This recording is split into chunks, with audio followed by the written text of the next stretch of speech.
Ano po, para po sa kanila? Sa lahat po na makakabasa, makakarinig sa ating mga taga-gobyerno sa panahon ngayon na pandemic, kami po ay namumroblema ng husto sa aming mga anak na hindi pa po nakakauwi. Mahigit pong 3 araw na ngayon sila po ay sumali sa derby sa Manila Arena noong pong January 13, 2022. Until now po, hindi pa sila nakauwi. Wala po kaming balita kung nasaan na po sila. Wala po kaming lead, wala po kaming makuhang impormasyon sa mga gwardiya na nandun sa Manila Arena, mga nakatikom po bibig nila. Hindi po sila nagsasabi ng ano. Kahit po kasama na namin ng mga pulis, si IDJ, wala po kaming makuhang impormasyon. Kaya po ito naisip namin kung sino man po makakakilala, makakakita, o kung sino din po may alam. At may nangyaring ganito na nawawala mga anak nyo, laban-laban na yan. Sama-sama po tayo. Makiisa po kayo sa amin para po makita natin itong mga mahal natin sa buhay. 2 pong anak ko andon. Kaya po, may asawa po yung isa, may pamilya. Mga kamag-anak po namin, naghahanap din po talaga. Kaya, kung mababasa po o marinig na ating Pangulong Duterte na alam ko pong alam ninyo kung sino po ang may kagagawan nito. Tulungan niyo po kami. Alam namin kayo lang magpapabalik dito. Sana sa amin ang buhay ang aming mga anak. Wala po kaming ibang magawang paraan kundi mag-social media na lang. Wala po kaming makuhang tao dahil nga malaking isda itong aming kalaban. Sana po may damdamin din po kayong ina, may damdamin po kayong alam ko nararamdaman niyo yung mga agam-agam namin sa aming mga anak. Maraming salamat po.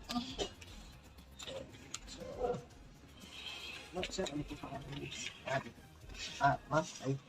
Isabilita po. Baka meron kayong gustong idagdag. Sabihin niyo na po. Huwag po kayo maya. Baka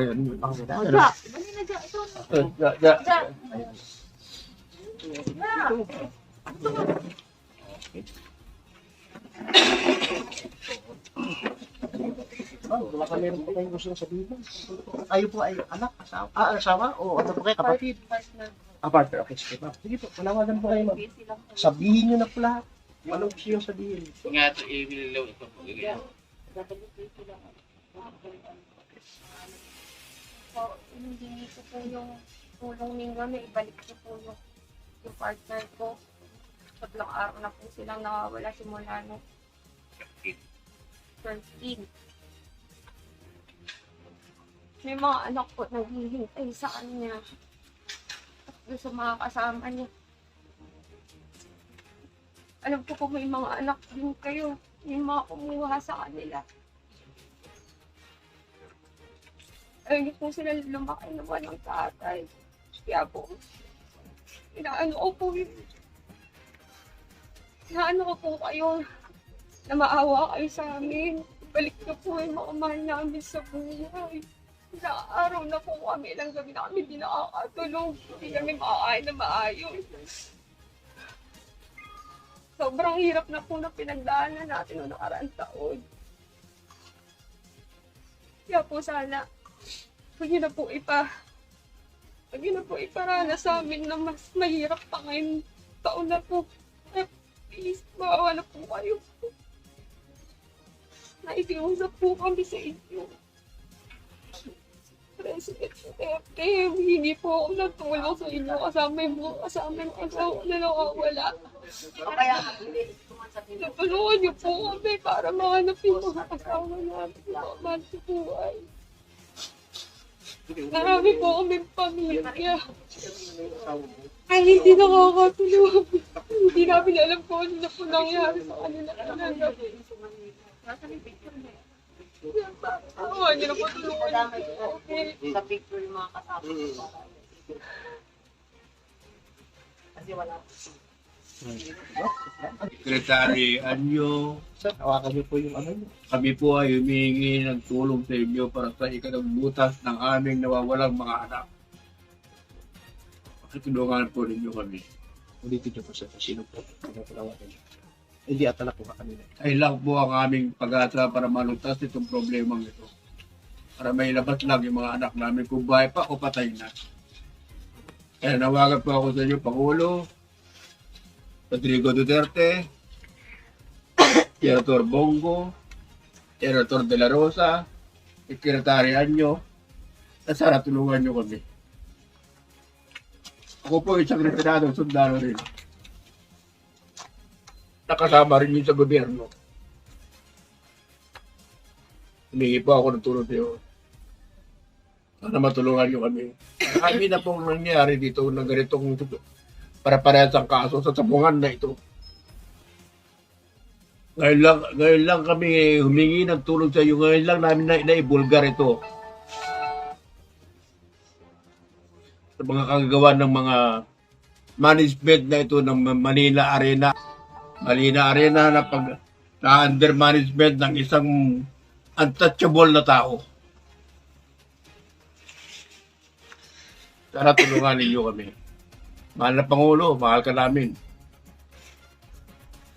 Senator De La Rosa, Bongo, Senator Bongo, Secretary Anyo, kayo lang po ang makakalutas sa aming problema.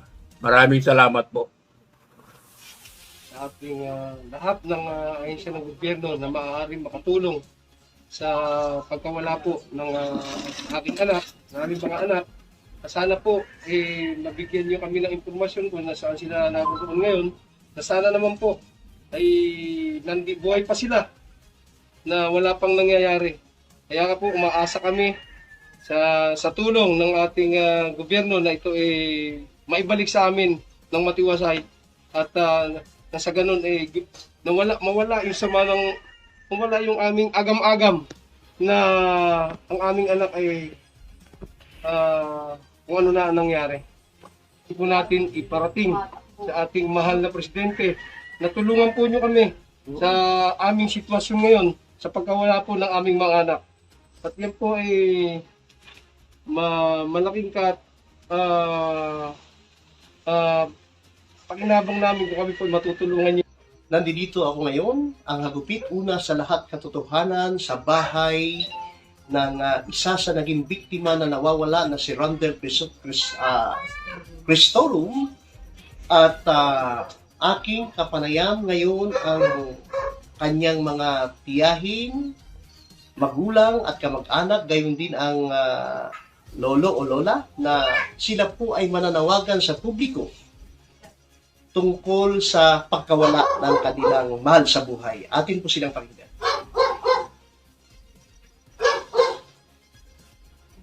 Kami po ay nananawagan sa ating mahal na Presidente Rodrigo Duterte, Pangulong Marcos, sa mga kinaukulan. Kami po ay nananawagan na sana po ay matulungan niyo po kami na maibalik yung aming pong mahal sa buhay. Napakabata pa po ng pamangkin ko para danasin po ang mga ganitong pangyayari. Hindi lang po siya, pati po ang kanyang mga kasamahan. Sana po ay maibalik na sila kung nagkaroon man po sila ng pagkakamali, sana po ay huwag naman ganyan. Meron po tayong batas, meron po tayong dapat na kung sila po ay nagkaroon ng pagkakamali. Ayun po, naawa po ako sa aking kuya. May sakit, siya po yung tatay. Na halos hindi na po kumakain, hindi na po nakakatulog. Sa kakaisip sa kanyang anak. Lahat po kami, buong family Cristore, talagang sobrang po nag-aalala. Hindi lang po kay Rondel, sa lahat po ng mga nawawala. Kami po ay nag-aalala. Siguro po, kayo po ay isang magulang. Alam niyo po ang nararamdaman ng isang magulang na mawala ng anak. Na hindi alam kung ano na po ang nangyari. Kaya parang awa niyo na po. Ano po ay ikausap na ibalik na sila. Ano po ang mangyari. Sa pinakamataas po natin, Pangulong Duterte, Marcos, sana po mabigyan niyo po ito ng pansin. Rapi Tulfo, Jessica Soho, lahat na po na pwedeng tumulong sa amin. Sana po tulungan niyo po kami at malaking utang na loob po namin tatanungin sa inyo po. Ayun po.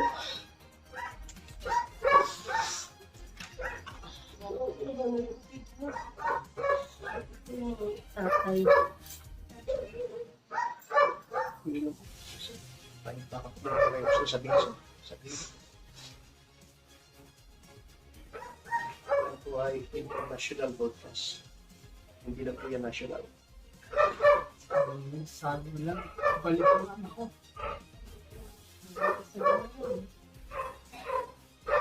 Ano po eh, malabo na po ang mata ko. Sakit ako. Tapos yung kaganyan ko ang anak ko. Ang hirap isipin.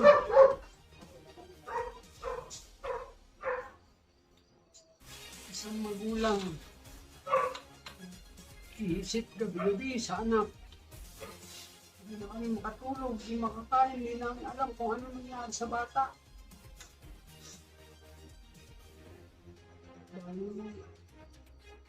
Pangalawang beses pa lang isa sumama sa ganyan.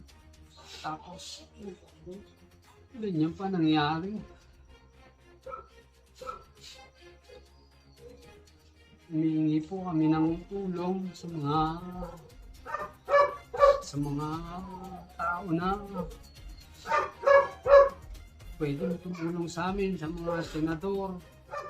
Kung sino man yan, kay Senador Bongo,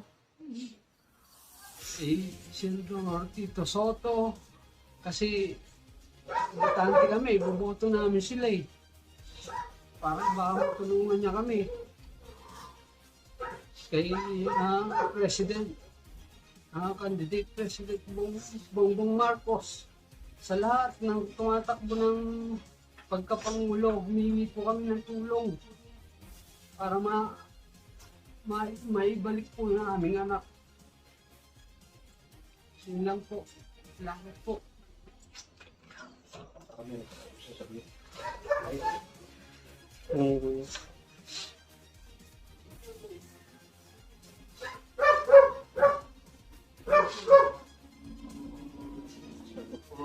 Si Rondel.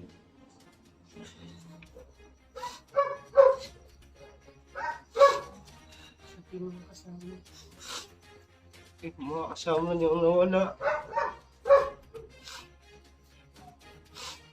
Isa na lang kasi pag-asa ng magulang niya. Isa lang po siya. Mga bata niya po para dalasin mo.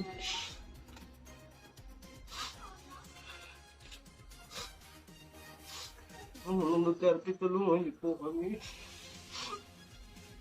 Hindi po sa amin sa ending.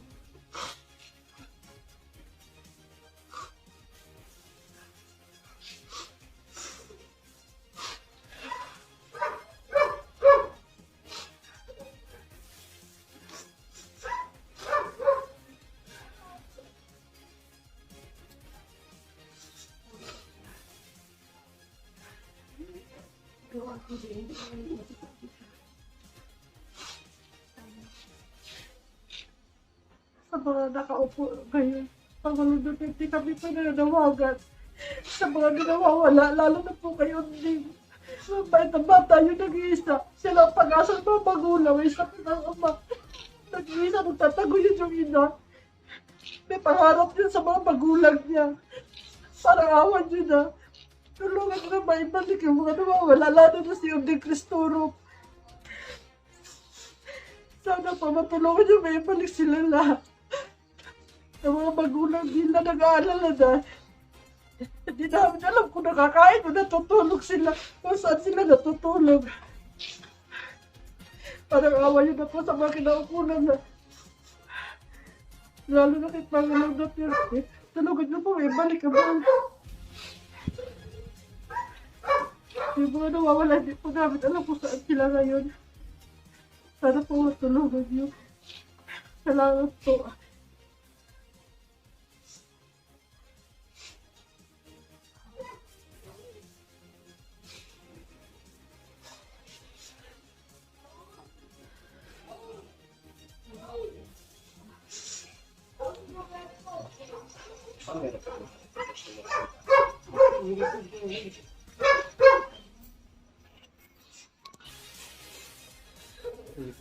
Nananawagan po kami sa langit. Bakit pinahulog po mga namin? Hindi na ho lahat kami makatulog makakain. Hirap na ho kami. Hindi ho namin alam kung ano nangyari sa kanya. Tulungan niyo po kami.